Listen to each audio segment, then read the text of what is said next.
It's Morning Edition from NPR News. I'm Steve Inskeep. And I'm Mary Louise Kelly. Almost 70 years ago, an American scientist visited the Italian seaside town of Piave. Good morning, 9 minutes past 8 o'clock. Normal high temperature for this date is 77. Yesterday's official high was 78. Weather Service predicts a high temperature today of about 83. Right now at our studios on North Monroe Street, we have got fair skies on this Friday morning. Current temperature is 60 degrees here at Spokane Public Radio. Maybe later you can film our quarters down there because we're literally jammed into what used to be a conference room. And it's kind of an open air room where we have sort of cubicles. I've sort of created one out of pieces of gear laying around. But I mean, I'm constantly getting interrupted by just the flow of people through this area. And I'm trying to edit pieces and edit stories a lot of times where it's a lot of distractions going on. It is rabid competition for this studio because it is the best studio in the building and everyone knows it. News production sounds like you're talking in a bathroom stall. This production studio over here, actually the mic sort of like hisses and clicks and you don't get very good sound. Plus you have the road noise. They actually used to have a door with soundproofing on it that you're supposed to put up against the window to try and stifle the noise. And you actually have to shut this door down here if you want to blot out noise from the lobby. That's how loud it gets. We don't meet building codes, and even some very basic ones. For example, the lack of wheelchair access, the most notable one. But there's just no way we can keep on going in a building that is so miserably out of sync with modern times.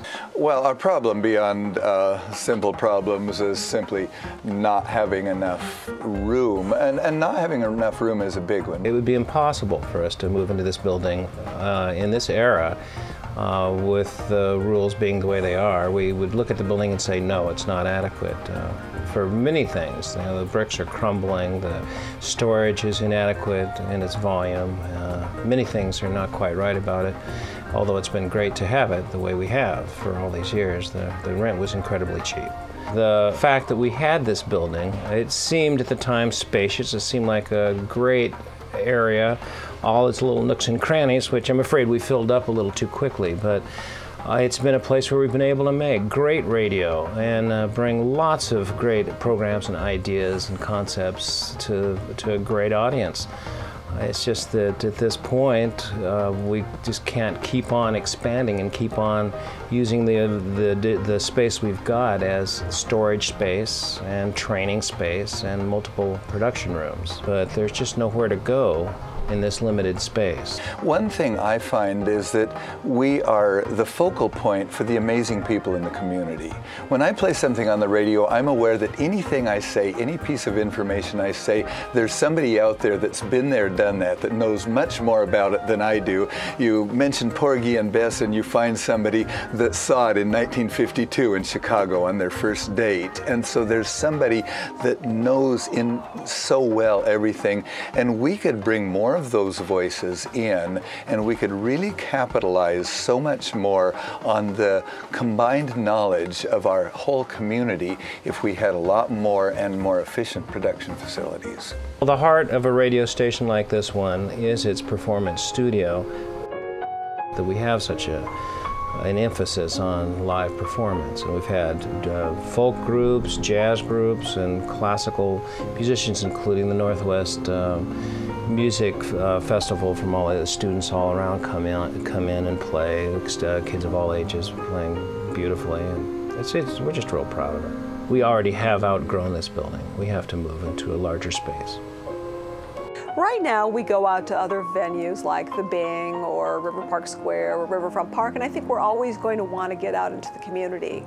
But we would like to enhance our localism by being able to do more live things or produce things.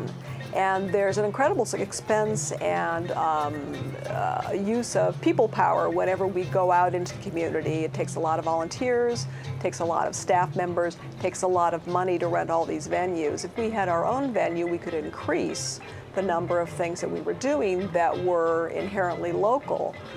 at the station. Technology is radically changing, and all of a sudden there is the technology for us to create 3, 4, 5, and 6 program streams. There's the information available to create those program streams, and then also, frankly, there's an increasing expectation in the internet generation and the Facebook, etc. generation. They're not going to be satisfied with just one nice, funky old radio station trying to be all things to all people.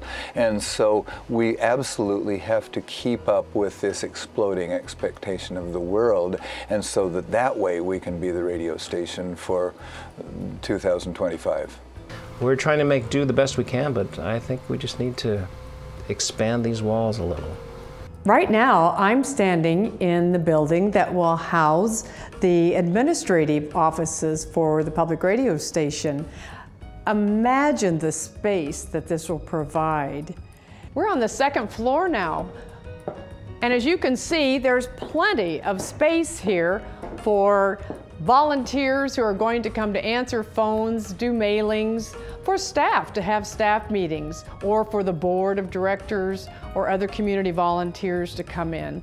This is the building that we're in right now, and then this will be the new space, and it will be the most needed studio that we'll have for the performing arts, for community forums, individuals to come for interviews and performances. We can have so much more than we were ever able to have. This is All Things Considered from NPR News. I'm Melissa Block. And I'm Robert Siegel. You've heard our expeditions down those exotic foreign rivers, the Volga,